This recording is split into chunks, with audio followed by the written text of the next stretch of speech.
যে লাইলাতুল কদর কোন দিনে হতে পারে, এবং তারপরে আমরা দেখবো লাইলাতুল কদরের আলামত এবং চিহ্ন, এবং তারপর আমরা দেখবো যদি বুঝতে পারি লাইলাতুল কদর কোন দিন, তাহলে আমরা সেই দিনে কিভাবে আল্লাহর ইবাদত করব। তাহলে লাইলাতুল কদর কোন দিনে হতে পারে, একটা লম্বা হাদিস বলি, সেই হাদিস থেকে আমাদের কাছে বেশি স্পষ্ট হবে। আনাবি সাঈদ আল-খুদরি রাদিয়াল্লাহু তাআলা আনহু, আবু সাঈদ খুদরি রাদিয়াল্লাহু তাআলা থেকে বর্ণিত, তিনি বলেন, আন্না রাসূলুল্লাহ সাল্লাল্লাহু আলাইহি ওয়াসাল্লাম ইরতাকাফাল আশরাল আউয়াল মিন রমাদান, আল্লাহর নবী রমাজানের প্রথম 10 দিন লাইলাতুল কদর খোঁজার জন্য মসজিদে ইতিকাফ করলেন। লাইলাতুল কদর খুঁজবেন এই জন্য প্রথম 10 দিন, রমাজানের প্রথম 10 দিন মসজিদে ইতিকাফ করে আল্লাহর ইবাদত করলেন। তো প্রতিবার যখন ইবাদত শেষ হয় তখন জিবরাইল আমিন এসে বলেন যে লাইলাতুল কদর আরো সামনে, আপনি যে 10 দিন ইবাদত করেছেন 10 দিনে নয়, আরো সামনে। সুম্মা আতাকাফাল আশরাল আউসাত, অতঃপর রাসূল সাল্লাল্লাহু আলাইহি ওয়াসাল্লাম রমাজানের মধ্যের 10 দিন রাত জেগে মসজিদে ইতিকাফ করলেন এবং ইবাদত করলেন। জিবরিল আমিন তাকে বলল লাইলাতুল কদর আরো সামনে। রাসূলুল্লাহ সাল্লাল্লাহু আলাইহি ওয়াসাল্লাম রমাজানের শেষ 10 দিন মসজিদে ইবাদত করলেন এবং তিনি সাহাবীদেরকে বললেন, ফামান আহাব্বা মিনকুম ইয়াতাকিফ ফালইয়াতাকিফ আল আশর আল আওয়াখির, তোমাদের মধ্যে যারা লাইলাতুল কদর খোঁজার জন্য ইতিকাফ করতে চায় তারা যেন রমাজানের শেষ 10 রাত বা রমাজানের শেষ 10 দিন ইতিকাফ করে এবং এই শেষ 10 দিনের 10 রাতে যেন সে লাইলাতুল কদর অনুসন্ধান করে। ইন্নী উরিতুহা লাইলাতুল কদর, আমাকে লাইলাতুল কদর দেখানো হয়েছে, আমি দেখছি। ইন্নী আসজুদু সাবিহাতাহা ফি তিনিন ওয়া মাইন, যে আমি লাইলাতুল কদরে সিজদা করছি কর্দমাক্ত মাটির উপরে, যেখানে পানি এবং মাটি মিশ্রিত আছে। তো সাহাবী বলছেন যে 1/21 রাতে, ওই 1/21 রাতে, বারবার নির্ধারিত কোনো তারিখ মনে করা যাবে না, এটা 21 রাতের ঘটনা। সাহাবী বলছেন যে ওয়াকাদ কামা ইলা সুবহি ফামাতারাতিস সামা, 1/21 রাতে আমরা রাসূলের সাথে ইবাদত করলাম, ফামাতারাতিস সামা, আসমান বৃষ্টি বর্ষণ করলো। ফাআবসারতু তিন ওয়াল মা ফাখারাজা হিনা ফারাগা মিন সালাতিস সুবহি, আমরা কর্দমাক্ত পানি এবং মাটির উপরে সালাত আদায় করলাম, এমনকি সকালবেলা যখন আল্লাহর নবী মসজিদ থেকে বের হচ্ছিলেন, ওয়া জাবিনুহু ওয়া রাউসাতু আনফিহি ফীহিমা তিন ওয়াল মা, আল্লাহর নবীর কপালে এবং নাকে সিজদার সময় তিনি যে কর্দমাক্ত মাটি দিয়ে এবং পানি দিয়ে সিজদা করেছেন, সেই মাটি এবং কাদা পানি তার কপালে এবং তার নাকে লেগেছিল। তো এই লম্বা হাদিস থেকে আমরা কি বুঝতে পারি? এই লম্বা হাদিস থেকে আমরা এটা বুঝতে পারি যে লাইলাতুল কদর তো পুরো রমজান মাসে অবশ্যই আছে, এতে কোনো সন্দেহ নেই। তার জন্য দুইটা আয়াত স্পষ্ট। দুইটা আয়াত কি? আল্লাহ বলছেন শাহরু রমাদান আল্লাযী উনজিলা ফীহিল কুরআন, রমজান মাসে কোরআন অবতীর্ণ হয়েছে। আর এক আয়াতে আল্লাহ সুবহানাহু ওয়া তাআলা বলছেন ইন্না আনজালনাহু ফি লাইলাতুল কদর, আমরা লাইলাতুল কদরে কোরআন অবতীর্ণ করেছি। তার মানে লাইলাতুল কদর কোথায় আছে? রমজানে আছে। তাহলে রমজানের পুরো 30 দিনই লাইলাতুল কদর আছে, এতে কোনো সন্দেহ নেই। কিন্তু শেষ 10 রাত অথবা শেষ 10 রাতের বিজোড় রাত সম্পর্কে অত্যধিক পরিমাণ হাদিস রাসূলুল্লাহ সাল্লাল্লাহু আলাইহি ওয়াসাল্লামের পক্ষ থেকে এসেছে। তাহাররাউ লাইলাতুল কদরি ফিল আশরিল আওয়াখির বা ইলতামিসুহা ফিল আশরিল আওয়াখির, তোমরা লাইলাতুল কদর খুঁজো শেষ 10 রাতে অথবা শেষ 10 রাতের বিজোড় রাতে। তবে রাসূলুল্লাহ সাল্লাল্লাহু আলাইহি ওয়াসাল্লামকে লাইলাতুল কদর দেখানো হয়েছিল এবং তিনি সেটা ভুলে গেছেন, এটাও তিনি বলেছেন। তিনি বলেছেন যে আমি লাইলাতুল কদর আমাকে দেখানো হয়েছে এবং আমি তোমাদের জন্য লাইলাতুল কদর বলার জন্য বের হয়ে আসলাম।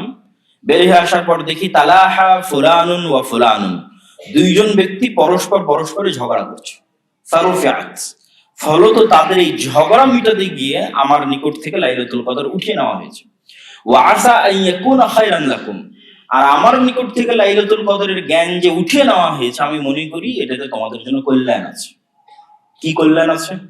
যে যদি আল্লাহ সুবহানাহু ওয়া তাআলা প্রশ্নপত্র ফাঁস করে দিতেন তাহলে প্রতিযোগিতার গুরুত্ব কমে যেত। প্রশ্নপত্র যখন ফাঁস, যে এটাই প্রশ্ন, এই দিনেই লাইলাতুল কদর, তাহলে তো সবার জন্য সমান সুযোগ। এখানে কে কত বেশি পরিশ্রম করছে, কে কত বেশি প্রতিযোগিতা করছে এবং চেষ্টা করছে, সেটা কিন্তু মাপার আর কোনো ব্যবস্থা থাকলো না। যখন প্রশ্নপত্র ফাঁস হয়নি তখন যে যেমন পরিশ্রম করবে তার পাওয়ার চান্স তেমন। যারা আল্লাহর ইস্তাবিকু ফিল খায়রাত, কল্যাণের কাজে, সাবিকু ফিল খায়রাত, কল্যাণের কাজে যারা প্রতিযোগিতা করে, সবচেয়ে বেশি পরিশ্রমী স্টুডেন্ট যদি হয় তাহলে রমজানের প্রত্যেক রাতে আল্লাহর ইবাদত করবে। আল্লাহর যে সবচেয়ে বেশি পরিশ্রমী ছাত্র, সে ভালো রেজাল্ট করবে, তার তো মিস হওয়ার কোনো চান্স নেই। যে তার চেয়ে কম পরিশ্রমী ছাত্র, সে হয়তো মাঝে মধ্যে করবে, মাঝে মধ্যে ছাড়বে। যে তার চেয়ে কম পরিশ্রমী ছাত্র, সে শেষ 10 রাতে ইবাদত করবে। যে তার চেয়ে কম পরিশ্রমী ছাত্র সে শেষ 10 রাতের বিজোড় রাতগুলোতে ইবাদত করবে, আর যে তার চেয়ে কম পরিশ্রমী ছাত্র সে শুধু 27 রাতে ইবাদত করবে। তো যে যত কম পরিশ্রম করবে তার লাইলাতুল কদর ছুটে যাওয়ার সম্ভাবনা তত বেশি। এই জন্য নির্ধারিত কোনো রাত নয়, এই যে আল্লাহর নবীর হাদিস দ্বারা স্পষ্ট যে তিনি বলছেন যে আমি তোমাদেরকে লাইলাতুল কদর বলার জন্য বেরিয়েছি, ফাতালাহা রাজুলান, এরা দুইজন মারামারি লেগে গেছে। এবং এখানে আরেকটা জিনিস বোঝা যায় যে মানুষ যখন গন্ডগোল মারামারি করে অনেক রহমত এবং বরকত উঠে যায়। তোমাদের এই মারামারি মিটা দেখে আমি ভুলে গেছি যে আসলে লাইলাতুল কদর কোন দিন। তা আমি মনে করি আমাকে যে ভুলিয়ে দেওয়া হয়েছে এর মধ্যে কল্যাণ আছে। সুতরাং এই হাদিসের পর আর এটা বলার কোনো সুযোগ নাই যে এই রাতই লাইলাতুল কদর, 27 রাত বা 21 রাত বা 23 রাত, এটা বলার কোনো সুযোগ নাই। সম্মানিত উপস্থিতি, এবার আমরা দেখি যে লাইলাতুল কদরের আমরা যদি আলামত বা চিহ্নগুলো নির্ধারণ করতে চাই, যে লাইলাতুল কদরে আমরা কোন কোন চিহ্ন দেখে আমরা বুঝতে পারবো যে এই রাতটি লাইলাতুল কদরের রাত।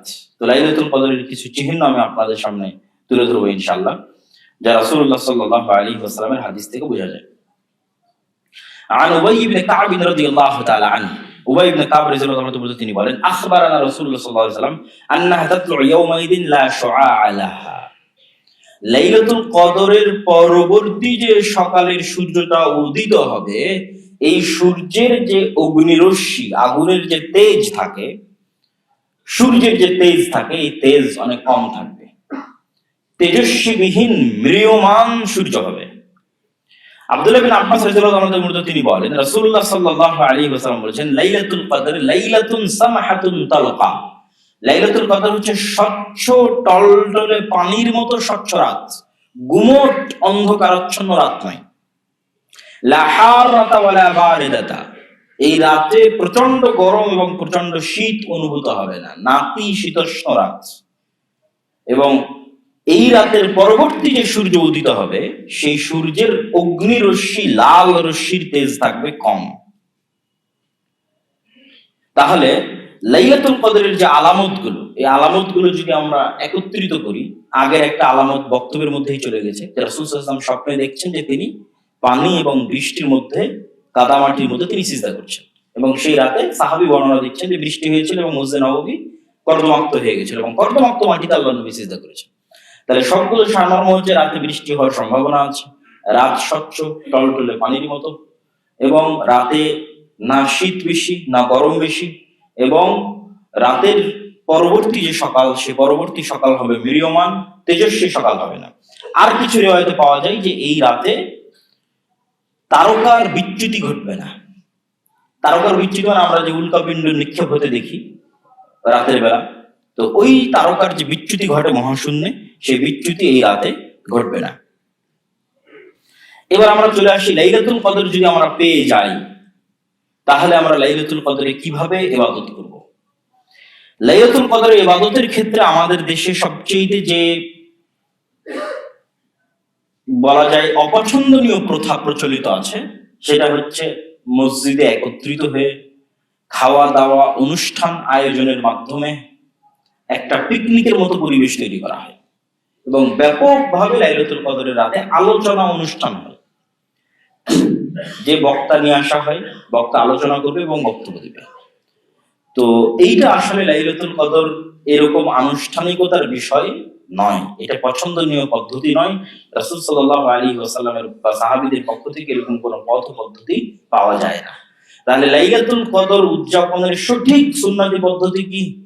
লম্বা সালাত, লম্বা তেলাওয়াত। আপনি পুরো কোরআন পড়েন, পুরো হাদিস পড়েন, আল্লাহর নবীর সমগ্র জীবনী পড়েন, আমি যেটা বলছি এর বাইরে যাবে না। আপনি বলবেন যে আমার তো কোরআন পড়তে ভালো লাগে, আমার জিকির আজকার তাসবিহ তাহলিল করতে ভালো লাগে, আমার দোয়া করতে ভালো লাগে। আপনি বলেন কোন কাজটা আপনি সালাতের মধ্যে করতে পারবেন না? এবং আল্লাহর নবীর ইতিহাস খুলে পড়ে দেখেন, আয়েশা রাদিয়াল্লাহু আনহা কি বলছে, লা তাসআল আন তুরিহিন্না ওয়া হুসনিহিন্না। আল্লাহর নবীর এক একটা রুকু সূরা বাকারা তেলাওয়াতের সমান হতো, এক একটা সিজদা সূরা আলে ইমরান তেলাওয়াতের সমান হতো। আয়েশা রাদিয়াল্লাহু বলছে, তোমরা এটার লম্বা সম্পর্কে, যেটা কত দীর্ঘ হতো এবং এটার সৌন্দর্যতা সম্পর্কে আমাকে জিজ্ঞেস করিও না। তাহলে আপনি সালাতে দাঁড়িয়ে এবার তেলাওয়াত করছেন, কত আপনার কোরআন তেলাওয়াত করার ইচ্ছা, সেটা এবার আপনি সালাতে দাঁড়িয়ে তেলাওয়াত করেন। তাহলে সালাতের মধ্যেই তেলাওয়াত হচ্ছে, লম্বা তেলাওয়াত। আপনার কত তাসবিহ তাহলিল করার ইচ্ছা, সুবহান রাব্বিল আযীম, সুবহান রাব্বিল আলা, নিজেই তাসবিহ। তো লম্বা রুকুর মাধ্যমে আপনি হাজার হাজার তাসবিহ পাঠ করতে পারছেন, লম্বা সিজদার মাধ্যমে আপনি হাজার হাজার তাসবিহ পাঠ করতে পারছেন। আপনার দোয়া করার দরকার, সালাম ফিরানোর পূর্বে কোরআন এবং হাদিসে এমন কোন দোয়া নাই যে আপনি করতে পারবেন না। তাহলে লম্বা সালাতি একমাত্র সুন্নতি পদ্ধতি রাসূল সাল্লাল্লাহু আলাইহি ওয়াসাল্লামের লাইলাতুল কদর উদযাপনের, যেখানে লম্বা তিলাওয়াত হবে, রুকু সিজদা লম্বা হবে তথা লম্বা তাসবিহ তাহলিল হবে, এবং সালাম ফিরানোর বৈঠক লম্বা হবে তথা লম্বা দোয়া হবে। হ্যাঁ, এর বাইরেও মানুষ পার্সোনালি কোরআন তেলাওয়াত করতে পারে, জিকির আজকার করতে পারে, দোয়া করতে পারে, সেটা আমরা নিষেধ করছি না, অবশ্যই করা যাবে। কিন্তু সুন্নতি পদ্ধতির কথা বলতেছি, যে পুরো 11 রাকাত সালাত আদায় করতে পুরো রাত শেষ হয়ে যাবে। এটা হচ্ছে রাসূল সাল্লাল্লাহু আলাইহি সাল্লামের লাইলাতুল কদর উদযাপনের সবচেয়ে সুন্নতি এবং সবচেয়ে উত্তম পদ্ধতি। আর যদি আমরা জানতে পারি, রাসূলুল্লাহ আয়েশা রাদিয়াল্লাহু আনহা জিজ্ঞেস করছে যে ইন ওয়াফাকতু লাইলাতুল কদর, যদি আমার ভাগ্যে মিলে যায় লাইলাতুল কদর, বুঝতে পারি মনে হচ্ছে আজকে লাইলাতুল কদর, তাহলে আল্লাহ বলেছেন আল্লাহুম্মা ইন্নাকা আফুউন তুহিব্বুল আফওয়া ফা'ফু আননি, যে আল্লাহ আপনি ক্ষমাশীল, ক্ষমাকে ভালোবাসেন, আমাকে ক্ষমা করে দিন। তো এখানে এই কথা থেকে একটা শিক্ষা আছে যে শুধু লাইলাতুল কদর নয়, যে কোনো দিনে যে কোনো সময় মানুষ যদি বুঝতে পারে যে এটা দোয়া কবুলের মুহূর্ত, বা সে আল্লাহ সুবহানাহু ওয়া তাআলার খুব কাছাকাছি এবং খুব নিকটে পৌঁছে গেছে এবং খুব বেশি ক্রন্দনের সাথে আল্লাহর কাছে দোয়া করতে পারছে, তাহলে মানুষের যদি একটা জিনিসই চাওয়ার সুযোগ দেওয়া হয়, তাহলে মানুষকে কোন জিনিসটা চাওয়া উচিত? ক্ষমা। যে মানুষকে কোনো কিছু চাওয়ার সুযোগ দেওয়া হলে যেটা মেনে নেওয়া হবে, তাহলে মানুষের চাওয়া উচিত কোনটা? ক্ষমা। কেন ক্ষমা চাওয়া উচিত? মানুষের অনেক কিছু চাওয়ার আছে, কিন্তু ক্ষমা কেন চাওয়া উচিত? ক্ষমা এই জন্য চাওয়া উচিত যে পৃথিবীর কেউই তার নিজের আমলের উপর দিয়ে জান্নাতে যেতে পারবে না। এমনকি নবী রাসূলগণ পর্যন্ত কিয়ামতের মাঠে আতঙ্কিত থাকবে তাদের নিজ নিজ তাদের কাছ থেকে সংঘটিত হওয়া ভুলের কারণে, যে আজকে কিয়ামতের মাঠে আল্লাহ তাদেরকে ক্ষমা করবেন কিনা। তথা নবী রাসূল থেকে শুরু করে ওলিয়া উলিয়া থেকে শুরু করে বুজুর্গানে দিন থেকে শুরু করে আলেম ওলামা হুজুর থেকে শুরু করে ইবাদত গুজার তাকওয়াবান পরহেজগার মানুষ থেকে শুরু করে তাহাজ্জুদ গুজার মানুষ থেকে শুরু করে সবার সবচেয়ে বড় প্রয়োজন কি? ক্ষমা। যে আল্লাহ সুবহানাহু ওয়া তাআলা যেন তাকে ক্ষমা করে দেন। কেন কেউ বলতে পারবে না যে আমি আমার আমলের জোরে আজকে জান্নাতে প্রবেশ করব। তো এই জন্য ক্ষমা চাওয়ার প্রতি মনোযোগী হতে হবে বেশি। সুযোগ পেলে ক্ষমা আগে চাইতে হবে, ক্ষমা চাওয়ার পর বাকি বিষয়গুলো অপশনাল। যে আল্লাহ যদি আমাকে ক্ষমা করেন, আল্লাহ যদি আমার প্রতি দয়া এবং রহমত করেন, তারপর আর কি কি চাওয়ার আছে সেটা আমি আল্লাহ সুবহানাহু ওয়া তাআলার কাছে চাইব। সম্মানিত উপস্থিতি, তাহলে লাইলাতুল কদরের এই সংক্ষিপ্ত আলোচনার যদি আমরা সারমর্ম করি, তাহলে লাইলাতুল কদর বরকতময় রাত, লাইলাতুল কদর ভাগ্য নির্ধারণের রজনী, লাইলাতুল কদর সম্মানের রাত, লাইলাতুল কদর রমজান মাসের মধ্যে আছে। লাইলাতুল কদরে এত বেশি পরিমাণে ফেরেশতা অবতীর্ণ হয় যে পৃথিবীর ধূলিকণা বালিকণার মতো ফেরেশতা অবতীর্ণ হয়। কেন এত বেশি ফেরেশতা অবতীর্ণ হয়? কেননা বরকত এত বেশি পরিমাণে অবতীর্ণ হয় যে বরকতের কারণে ফেরেশতা এত বেশি পরিমাণে লাইলাতুল কদরে অবতীর্ণ হয়। লাইলাতুল কদর লাইলাতুল কদরের রাতে জাগার জন্য রাসূল সাল্লাল্লাহু আলাইহি ওয়াসাল্লাম ব্যাপক প্রস্তুতি নিতেন, নিজে জাগতেন, পরিবার পরিজনকে জাগাতেন।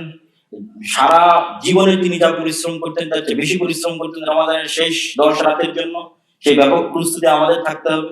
পরিবার পরিজন নিয়ে যে আমরা ব্যাপক প্রস্তুতি নিব, যে আমরা আজকে রাত থেকেই রমাদানের শেষ 10 রাতে প্রবেশ করতেছি, তাহলে আমরাও যেন রাসূল সাল্লাল্লাহু আলাইহি ওয়াসাল্লামের মতো এরকম প্রস্তুতি নিয়ে এই শেষ 10 রাতে আল্লাহর ইবাদত করতে পারি। আল্লাহ আমাদের সেই তৌফিক দান করুক। আল্লাহুম্মা আমিন। তারপরে কি? তারপরে লাইলাতুল কদরের ফজিলত অসংখ্য। তার মধ্যে সবচেয়ে বড় ফজিলত হচ্ছে এক রাত হাজার মাসের সমান না, হাজার মাসের চেয়ে শ্রেষ্ঠ। এবং এই অফার অ্যাকসেপ্ট করার মাধ্যমে অতীতের উম্মতের চাইতে জান্নাতে ভালো জায়গায় পৌঁছার প্রতিযোগিতায় আপনি এগিয়ে যাবেন। কেননা মানুষ তার আমল অনুযায়ী জান্নাতে তার স্থান নির্ধারিত হবে। এবং জান্নাতে যাওয়ার পর জান্নাতীদের সবচেয়ে বড় আফসোস হবে, কেন আরেকটু বেশি আমল করলাম না, তাহলে আরেকটু বেশি সুযোগ সুবিধা পাওয়া যেত। আর কেন একটু বেশি অফার অ্যাকসেপ্ট করলাম না, তাহলে আরেকটু বেশি ভালো জায়গায় থাকতাম। তো জান্নাতে যখন আপনি অন্য উম্মতের চাইতে বেস্ট, আরো ভালো, আরো উত্তম জায়গায় পৌঁছতে চাইবেন, তখন আপনাকে অফার বেশি অ্যাকসেপ্ট করতে হবে। তার মধ্যে সবচেয়ে বড় একটা অফার হচ্ছে এই রাতের ইবাদত।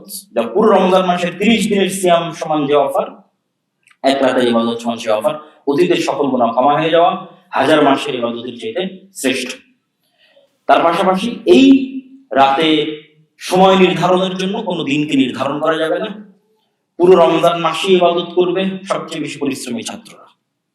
আর যদি সবচেয়ে কম পরিশ্রম করতে চান তবুও দিন নির্ধারণ করা যাবে না, রমাদানের শেষ 10 রাতের বিজয় রাতে ইবাদত করতে হবে। এটা পরিশ্রমের সর্বনিম্ন মাত্রা। দিন নির্ধারণ করা যাবে না, কারণ দিন নির্ধারণের কোনো দলিল নাই। রাসূল নিজে বলছেন আমি ভুলে গেছি কোন দিন লাইলাতুল কদরের রাত। আর লাইলাতুল কদরের রাতের আলামত কি?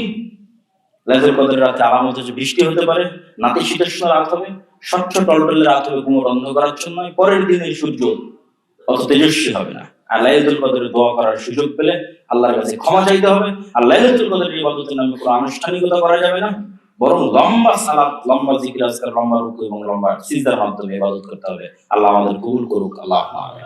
প্রথম জরুরি কথা হচ্ছে আমাদের ফিলিস্তিনের মুসলিম ভাই এবং বোন যারা, গাজার যে মুসলিম ভাই এবং বোন যারা গত 1.5-2 বছর যাবত যাদের উপর টানা ভয়াবহ গণহত্যা চালানোর পর যে যুদ্ধবিরতি হয়েছিল, সেই যুদ্ধবিরতি লঙ্ঘন করে রমজানের রাতে যেখানে আমরা শান্তশিষ্ট পরিবেশে সাহারি এবং ইফতার করছি, এইরকম বরকতময় মাসেও তাদের উপর বর্বর হামলা পরিচালনা করা হচ্ছে, যাতে আমাদের অন্তর খুবই কষ্টিত এবং আমরা এই হামলার তীব্র নিন্দা জানাই। এবং এর সাথে সংক্ষিপ্ত আমাদের শিক্ষণীয় বিষয় হচ্ছে, সারমর্ম হচ্ছে মসজিদে আকসা মুসলিম উম্মার জন্য তৃতীয় ফজিলতপূর্ণ জায়গা, যেখানে মানুষ ইবাদতের উদ্দেশ্যে সফর করতে পারে। আর পৃথিবীর কোথাও ইবাদতের উদ্দেশ্যে সফর করা জায়েজ নাই।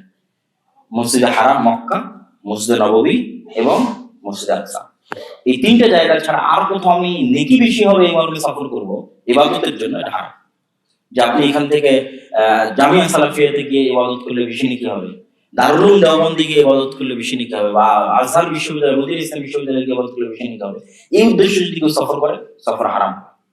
একমাত্র 3টে জায়গায় মানুষ ইবাদতের উদ্দেশ্যে সফর করতে পারে: মক্কার হারাম, কাবাঘর, মসজিদ নববী এবং মসজিদ আকসা। আর মসজিদ আকসা হচ্ছে পৃথিবীর দ্বিতীয় নির্মিত মসজিদ, আর কাবাঘর হচ্ছে পৃথিবীর প্রথম নির্মিত মসজিদ। সহিহ হাদিস দ্বারা প্রমাণিত, দুইটার মধ্যে ব্যবধান 40 বছর। ইব্রাহিম এবং ইসমাইল আলাইহিস সালাম মিলে কাবাঘর তৈরি করেছিলেন, আর ইসহাক এবং ইয়াকুব বা ইব্রাহিম আলাইহিস সালামের পরবর্তী কোন সন্তান তারা মসজিদ আকসা তৈরি করেছে। এবং মসজিদ আকসা এখন যে ভিত্তির উপর আছে, এটা দাউদ এবং সুলাইমান আলাইহিস সালামের সময় তৈরি করা। আমরা যে সবুজ গম্বুজওয়ালা মসজিদটা দেখি, সেটা মসজিদ আকসা না। পুরো যে গ্রাউন্ডটা, উঁচু যে পুরো গ্রাউন্ডটা আছে, সেটা পুরোটাই বরকতময়। সেখানে খ্রিস্টানদের গির্জা আছে, সেখানে ইহুদিদের সিনাগগ আছে। কিন্তু ওমর রাদিয়াল্লাহু তাআলা যখন মসজিদ আকসা বিজয় করেন, তখন মসজিদ আকসা বিজয় করে উনি কোথায় সালাত আদায় করবেন একটা জায়গা নির্ধারণ করছিলেন। তো বিজ্ঞ পাদ্রী বলতেছিল আপনি গির্জাতে সালাত আদায় করেন। তারপরে কেউ বলছিল যেখানে ইহুদিদের সবচেয়ে বড় পাথর, যে পাথরের তারা ইবাদত করে, তারা মনে করে পৃথিবীর শুরুর পাথর, কেউ বলছিল ওখানে গিয়ে ইবাদত করেন। তো কোনটাই ওমর রাদিয়াল্লাহু তাআলার পছন্দ হয়। তিনি বললেন যে এখান থেকে কিবলা কোন দিকে, মানে কাবা কোন দিকে, ধরো কাবা এই দিকে, তাহলে কাবা যেই দিকে সেটার যেটা শেষ মাথা, ওই শেষ মাথায় গিয়ে উনি প্রচন্ড ধুলাবালি আবর্জনা পাথর পড়েছিল, সাহাবীরা সেটা পরিষ্কার করা শুরু করেন, পরিষ্কার করে ওখানে সালাত আদায় করেন। ওটাই কিবলি মসজিদ হিসেবে সেখানে পরিচিত, মসজিদ আকসা হিসেবে পরিচিত। কিয়ামতের পূর্ব মুহূর্তে অনেক ভয়ঙ্কর এবং ভয়াবহ ঘটনাগুলো এই আল শাম, সিরিয়া কেন্দ্রিক সংঘটিত হবে। সিরিয়া মানে আজকের সিরিয়া না, হাদিসে যখনই শাম বা সিরিয়া বলা হবে তখন তার মধ্যে আজকের সিরিয়া অন্তর্ভুক্ত, লেবানন অন্তর্ভুক্ত, জর্ডান অন্তর্ভুক্ত, ইসরায়েল অন্তর্ভুক্ত, ফিলিস্তিন অন্তর্ভুক্ত, এই পুরো এরিয়াটা অন্তর্ভুক্ত।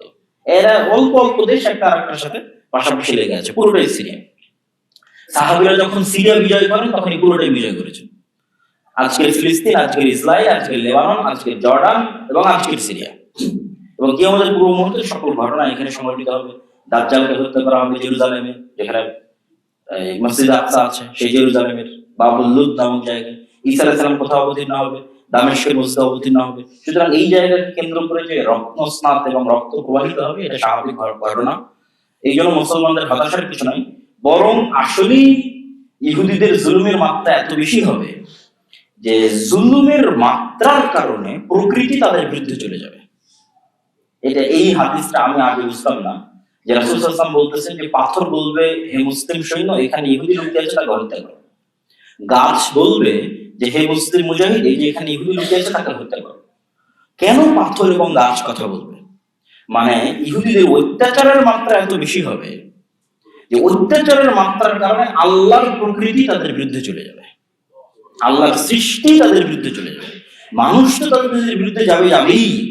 অত্যাচারের মাত্রা সহ্য করতে না পেরে পৃথিবীর আল্লাহর সৃষ্টিজীব তাদের বিরুদ্ধে চলে যাবে, তথা পাথর তাদের বিরুদ্ধে চলে যাবে, গাছ তাদের বিরুদ্ধে চলে যাবে, মাটি তাদের বিরুদ্ধে চলে যাবে। এটা হচ্ছে আমার হাদিস বলেছে। তো সেই পরিমাণ অত্যাচার তো তারা করবেই। তবে আমাদের বাঁচার এবং মুক্তির রাস্তা আসলে হচ্ছে রাসূল সাল্লাল্লাহু আলাইহি ওয়াসাল্লামের সুন্নাত এবং ইসলামের দিকে ফিরে যাওয়া। মুসলমানদের চারিত্রিক উন্নয়ন, যা আমি আমার বহু বক্তব্য বলেছি, যে মুসলমানেরা বাহ্যিক আচার অনুষ্ঠানের দিক থেকে মুসলমান আছে, কিন্তু নৈতিকতা এবং চরিত্রের দিক থেকে তারা রাসূল সাল্লাল্লাহু আলাইহি ওয়াসাল্লামের ধারে কাছেও নাই। রাসূল সাল্লাল্লাহু আলাইহি ওয়াসাল্লামের সত্যবাদিতা, আমানতদারিতা, ন্যায়পরায়ণতার চুল পরিমাণ কাছাকাছিও বর্তমান মুসলিম উম্মাহ নাই। ব্যক্তিত্ব, পার্সোনালিটি, নেতৃত্বের গুণাবলী এগুলোতে নাই। হ্যাঁ, বাহ্যিক যে আচরণ অনুষ্ঠান আল্লাহ নবী শিখিয়ে গেছে, সবাই আসছে, সালাত আদায় করছে, সিয়াম পালন করছে, এগুলো তো যার জন্য যেভাবে শিখিয়েছে সেভাবে মানুষ করার চেষ্টা করছে। কিন্তু ওনার যে ব্যক্তিত্ব ছিল, পার্সোনালিটি ছিল, উন্নত চরিত্র ছিল, সত্যবাদিতা ছিল, আমানতদারিতা ছিল, ন্যায়পরায়ণতা ছিল, ওই জায়গা থেকে আমরা অনেক পিছিয়ে। ফলত আমরা গোলামের জীবন যাপন করছি, নেতৃত্বের গুণাবলী আমাদের মধ্যে বিকাশ ঘটছে না, আমরা নেতা হতে পারতেছি না, না নিজের দেশের নেতা, না নিজের জাতির নেতা, না মুসলিম উম্মার নেতা, না পৃথিবীর নেতা। অথচ আমাদেরকে হওয়া উচিত ছিল পুরো পৃথিবীর নেতা। এই জন্য আল্লাহ ইকবাল বলেছেন, সাবাক ফিরসে পার আদালত কা, শুজাআত কা, সাদাকাত কা লিয়া যায়েগা তুঝসে কাম দুনিয়া কিয়ামত কা। যে মুসলমানেরা, তোমাদের মধ্যে সবই ঠিকঠাক আছে, সালাত, সিয়াম, হজ, যাকাত তোমরা সবই ঠিকঠাক করতেছো, যে জিনিসগুলো তোমরা ছেড়ে দিয়েছো সেটা কি? সত্য বলা ছেড়ে দিয়েছো, ন্যায় পরায়ণতা ছেড়ে দিয়েছো, আল্লাহ নবীর যে চারিত্রিক গুণাবলী ছিল সেগুলো ছেড়ে দিয়েছো। তোমরা নতুন করে সত্য বলা শিখো, নতুন করে ন্যায় পরায়ণ হওয়া শিখো, আল্লাহ পুনরায় তোমাদেরকে পুরো পৃথিবীর নেতৃত্বের কাজ নেবেন। কেননা এই গুণগুলো ছাড়া আপনি কখনোই নেতা হতে পারবেন না। সেই জায়গায় আমরা শুধু সাধারণ মানুষ না, আলেম ওলামা, মসজিদ, মাদ্রাসা সবাই পিছিয়ে। এবং প্রত্যেক জায়গায় গিয়ে দেখবেন যে ওখানে সমস্যা আছে। মসজিদ হোক, মাদ্রাসা হোক, ইসলামী দল হোক, সংগঠন হোক, ন্যায় পরায়ণতায় ত্রুটি আছে। তাহলে তো আমরা নিজের জায়গায় ন্যায় প্রতিষ্ঠা করতে পারিনি, কিভাবে মুসলিম রাষ্ট্রে, মুসলিম দেশে বা পুরো পৃথিবীতে ন্যায় প্রতিষ্ঠা করব? ইসলামের রাষ্ট্র ব্যবস্থার অপর নামই হচ্ছে ন্যায়, যেটা ঈসা আলাইহিস সালামের ক্ষেত্রে আল্লাহ নবী বলেছেন যে হাকামান মুকসিতা, যে তিনি ন্যায় বিচার প্রতিষ্ঠাকারী শাসক হবেন। এটা ব্র্যান্ডিং, ইসলামের রাষ্ট্র ব্যবস্থার ব্র্যান্ডিং। ঈসা আলাইহিস সালাম যদি নিজে ন্যায় পরায়ণ না হন, কিভাবে ন্যায় বিচার প্রতিষ্ঠা করবেন? তো আল্লাহ সুবহানাহু ওয়া তাআলা আমাদের এই ঘটনাগুলো থেকে শিক্ষা নেওয়ার তৌফিক দান করুক, আল্লাহুম্মা আমিন। আর রমাদানের এই শেষ 10 দিন আমাদের বেশি বেশি দান, সাদাকা এবং যাকাত, এটা একটা বড় ইবাদতের অংশ। এটা এই জন্য নয় যে আমাদের প্রয়োজন, এই জন্য নয়, বরং আমাদেরও করা উচিত। কেননা এটাও আর একটা অফারের মতো ব্যবস্থা। মানুষ, যে বললাম না, তার ইবাদতের সে গ্যারেন্টি দিতে পারবে না, কেন মানুষ দুর্বল। আপনি নিজেও বলতে পারবেন না যে আপনি 2 রাকাত সালাত পূর্ণ মনোযোগের সাথে, ইখলাসের সাথে আদায় করেছেন। এমন কোন 2 রাকাত সালাত আপনার জীবনে আছে কিনা যেখানে দুনিয়ার কথা আপনার স্মরণ হয়নি? বলতে পারবেন না। তাহলে ইবাদতের দিক থেকে মানুষের জন্য গ্যারেন্টি দেওয়া খুব কঠিন যে আমি এই জিনিসটা নিশ্চিতভাবে শতভাগ বিশুদ্ধ আদায় করেছি। এই জন্য প্রত্যেকটা জায়গায় দেখবেন ত্রুটি বিচ্যুতি মাফ করানোর জন্য আল্লাহ অর্থনৈতিক ইবাদতের ব্যবস্থা রেখেছে প্রত্যেকটা জায়গায়, যে ওই ত্রুটিটা তুমি মুক্তি পাবার ত্রুটি থেকে টাকা দিয়ে। এটা আমি বলছি না, আল্লাহই করেছে। দু একটা উদাহরণ দিই আপনাকে। ধরেন সিয়াম অবস্থায় আপনি দিনের বেলায় স্ত্রীর সাথে সহবাস করেছেন, তাহলে ভুল, গুনাহের কাজ। এখন আল্লাহ আপনাকে কি দিচ্ছে? যে আপনি যে একটা রমজান মাসের মধ্যে একটা ভুল করে ফেলেছেন, তা বাঁচবেন কি দিয়ে? তো বলে 1 নম্বর হচ্ছে তুমি টানা 2 মাস সিয়াম পালন করো। তা আল্লাহ আমার বলতে 2 মাস সিয়াম পালন করা সম্ভব না। তারপরে কিন্তু শুরু হলো এবার টাকার, তুমি তাহলে গোলাম আজাদ করো, ঠিক আছে, 60 জন মিসকিনকে খাওয়াও। তাহলে এই যে আল্লাহ আমাদের কি ব্যবস্থা করেছে? ফিতরার কথা কি বলছে আল্লাহ নবী? ফিতরার কথা কি বলছে? পুরো রমজান মাসের সিয়ামে যদি তোমার কোনো ভুল ত্রুটি বিচ্যুতি হয়ে যায়, তাহলে সেটা তোমার ফিতরা দিয়ে তোমার সেটা আদায় হয়ে যাবে। তো তাহলে প্রত্যেকটা জায়গায় যখন মানুষ ভুল ত্রুটি করছে, সেটার ব্যবস্থাপনা আল্লাহ সুবহানাহু ওয়া তাআলা রেখেছেন। মানুষ সেটা তার সম্পদ দিয়ে, তার অর্থ দিয়ে সেটা মানুষ পূরণ করতে পারবে। তাহলে ঠিক তেমনি আমি যদি এখন অতিরিক্ত দান রমজান মাসে করি, শেষ 10 রাতে করি, যাকাত বের করি, যাকাত ফরজ ইবাদত, আর ফরজ আল্লাহ সুবহানাহু ওয়া তাআলার কাছে খুব পছন্দনীয়। তো এই অতিরিক্ত ইবাদত দান যদি আমি করি, তাহলে কি হবে? কিয়ামতের মাঠে যেখানে যেখানে অসম্পূর্ণতা দেখা দিবে, সেই অসম্পূর্ণতাগুলোর গ্যাপ পূরণ করবে আমার এই দান, আমার এই সঞ্চিত সম্পদ। কেউ এসে বলবে আপনি আমার গীবত করেছিলেন, কেউ এসে বলবে আপনি অমুক দিন এই টাকা পেতাম আপনি দেননি, এগুলো সবগুলো পূরণ হবে এই সঞ্চিত সম্পদ দান থেকে। তখন আপনি বেঁচে যাবেন। আর যখন আপনার দান করা কোনো সম্পদ জমা করা নাই, তখন তো আপনি বিপদে পড়ে যাবেন। তো এই জন্য আমাদেরকে অতিরিক্ত হারে দান করতে হবে, এবং অতিরিক্ত ভাবে এই শেষ 10 রাতে বিশেষ করে যাকাত ফরজ, যাকাত অন্যের সম্পদ, এটা আপনার সম্পদ নয়, বাড়ি থেকে বের করতেই হবে। আর ফিতরা আদায় করতে হবে, এবং ফিতরা রাসূল সাল্লাল্লাহু আলাইহি ওয়াসাল্লাম কখনো টাকা দিয়ে আদায় করেননি। সেই যুগে টাকা দিয়ে আদায় করার সুযোগ ছিল, তিনি খাদ্যদ্রব্য দিয়ে আদায় করেছেন। আর আল্লাহর নবী যাকাত কখনো কাপড় দিয়ে আদায় করেননি। মানে আমাদের এখানে এসে পুরোটাই উল্টে গেছে। যাকাত আপনার সম্পদ নয়, তাহলে আপনি কেমনে সিদ্ধান্ত নিলেন যে এই টাকা দিয়ে আপনি কাপড় কিনবেন? ওটা তো অন্যের সম্পদ, তাহলে তাকে তার কাছে বুঝিয়ে দিতে হবে যে কাপড় কিনবে না, সময় কিনবে তার ইচ্ছা। আর ফিতরার ক্ষেত্রে আপনাকে বলাই আছে যে আপনি আপনার খাদ্যদ্রব্য বের করবেন, তো সেখানে কেন টাকা দিতে গেলেন? মানে পুরোটাই উল্টে গেছে। তো ফিতরার ক্ষেত্রে আমাদের চেষ্টা করতে হবে খাদ্যদ্রব্য দিয়ে 1 সা 2.5 কেজি থেকে 3 কেজি সম পরিমাণ খাদ্যদ্রব্য জন প্রতি বের করে দেওয়া, এবং যাকাতের ক্ষেত্রে শতকরা 2.5%, 1000 টাকায় 250 টাকা, 1 লক্ষ টাকায় 2500 টাকা, এইভাবে শতকরা 2.5% হারে আমাদের যাকাত বের করতে হবে। এবং এই সমস্ত কাজের ক্ষেত্রে আপনারা অবশ্যই আমাদের যে সকল প্রতিষ্ঠানগুলোর কথা আপনারা স্মরণ রাখবেন। এই মসজিদ থেকে শুরু করে এই মসজিদের সাথে সম্পৃক্ত যে মাদ্রাসা আছে, আমরাও বিভিন্ন প্রতিষ্ঠানের সাথে সম্পৃক্ত আছি, ঠিক রাসূলুল্লাহ সাল্লাল্লাহু আলাইহি ওয়াসাল্লামের আমল থেকেও জানতে পারি। আন আয়েশা উম্মুল মুমিনিন রাদিয়াল্লাহু তাআলা আনহা, আয়েশা রাদিয়াল্লাহু তাআলা আনহা থেকে বর্ণিত, তিনি বলেন, কানান নবী সাল্লাল্লাহু আলাইহি ওয়াসাল্লাম ইযা দাখালাল আশরু শাদ্দা মিযরাহ, যখনই শেষ 10 রাত প্রবেশ করত, তখনই রাসূলুল্লাহ সাল্লাল্লাহু আলাইহি ওয়াসাল্লাম তার জামা কাপড় গুটিয়ে নিতেন, লুঙ্গি কাঁচা মারতেন বা নেংটি মারতেন। আমাদের গ্রামগঞ্জে যখন মানুষ লুঙ্গি পরিহিত অবস্থায় থাকে, তখন যখন সে ভারী কোনো কাজের জন্য যায়, তখন লুঙ্গি কাঁচা মারে, বা আমাদের আঞ্চলিক ভাষায় বলে লেংটি মারে। ঠিক মেয়েরা যখন কোনো কাজ করে, তখন শাড়ির আঁচল অথবা ওড়না কোমরের সাথে বাঁধে। তো এইটা একটা প্রতীকী শব্দ যে আল্লাহর নবী তার গামছা তার কোমরের সাথে বেঁধে নিতেন বা তার লুঙ্গিতে কাঁচা মারতেন, এটা একটা প্রতীকী অর্থ। তথা একটা বড় কাজ করার জন্য মানুষ যেমন প্রস্তুতি নেয়, এই শেষ 10 রাত আসলে আল্লাহর নবী তেমন প্রস্তুতি নিতেন। প্রস্তুতির কঠিনতা, ভয়াবহতা, ব্যাপকতা বোঝানোর জন্য এই বাক্য ব্যবহার করা আছে। ওয়া আহইয়া লাইলাহু ওয়া আইকাদা আহলাহু, তিনি নিজে রাত জাগতেন এবং তার পরিবার পরিজনকে রাত জাগাতেন। শুধু নিজে জেগেই ক্ষান্ত হতেন না, পরিবার পরিজনকেও জাগাতেন। আয়েশা রাদিয়াল্লাহু তাআলা আনহা আরেক হাদিসে বলেন, কানা রাসূলুল্লাহ সাল্লাল্লাহু আলাইহি ওয়াসাল্লাম ইয়াজতাহিদু ফিল আশরিল আওয়াখির মা লা ইয়াজতাহিদু ফি গায়রি, আল্লাহর নবী পুরো রমজানের শেষ 10 দিন 10 রাতে যা পরিশ্রম করতেন, পুরো রমজানের আর অন্য সময়ে অথবা সারা বছরের অন্য সময় ইবাদতের জন্য এত পরিশ্রম করতেন না। তাহলে সারা বছরের সবচেয়ে বেশি ইবাদত আমাদের নবী মুহাম্মদ সাল্লাল্লাহু আলাইহি ওয়াসাল্লাম কোন সময় করতেন? রমজানের শেষ 10 রাতে, যা তিনি সারা বছরেও করতেন না, এমনকি রমজানের অন্য সময়ও করতেন না। শেষ 10 রাতে তিনি যত পরিশ্রম করতেন। এবং লাইলাতুল কদর সম্পর্কে আরেক হাদিসে বলা আছে, মান হুরিমা লাইলাতুল কদর ফাকাদ হুরিমা খায়রাহা, অন্য রাওয়ায়াতে আছে ফাকাদ হুরিমাল খায়রা কুল্লা, যে ব্যক্তি লাইলাতুল কদর থেকে বঞ্চিত হয়ে গেল, সে পুরো রমজানের কল্যাণ থেকে বঞ্চিত হয়ে গেল, সারা বছরের কল্যাণ থেকে বঞ্চিত হয়ে গেল, পৃথিবীর সকল কল্যাণ থেকে বঞ্চিত হয়ে গেল। তাহলে লাইলাতুল কদরের কল্যাণ থেকে বঞ্চিত হওয়া অনেক বড় লস প্রজেক্ট, যে কেউ এই অফারটা অ্যাকসেপ্ট করতে পারলো না। সম্মানিত উপস্থিতি, লাইলাতুল কদরের সবচেয়ে যে বড় ফজিলত, যা আমরা রমজানের শুরু থেকে শুনে আসতেছি, সেটি হচ্ছে রাসূলুল্লাহ সাল্লাল্লাহু আলাইহি ওয়াসাল্লাম বলেন, আবু হুরায়রা রাদিয়াল্লাহু তাআলা থেকে বর্ণিত, মান কামা লাইলাতুল কদরি ঈমানান ওয়া ইহতিসাবান গুফিরা লাহু মা তাকাদ্দামা মিন যামবিহি, যে ব্যক্তি লাইলাতুল কদর পেয়ে গেল, লাইলাতুল কদরে ইবাদত করার সুযোগ পেল, তথা কেউ তো জানে না লাইলাতুল কদর কবে, তো চেষ্টা করতে করতে কেউ লাইলাতুল কদর পেয়ে গেছে এবং সে লাইলাতুল কদর জাগ্রত করে আল্লাহর ইবাদত করেছে, তাহলে যে লাইলাতুল কদর জাগতে পারলো, তার ভাগ্যে মিলে গেল, চান্স পেয়ে গেল, তার অতীতের সকল গুনাহ ক্ষমা হয়ে গেল। এটা হচ্ছে লাইলাতুল কদরের সবচেয়ে বড় ফজিলত, যেখানে পুরো রমজান মাসের জন্য এই ফজিলত দেওয়া আছে, যে রমজান মাসে 30 দিন একটানা সিয়াম পালন করলে অতীতের সকল গুনাহ ক্ষমা হবে।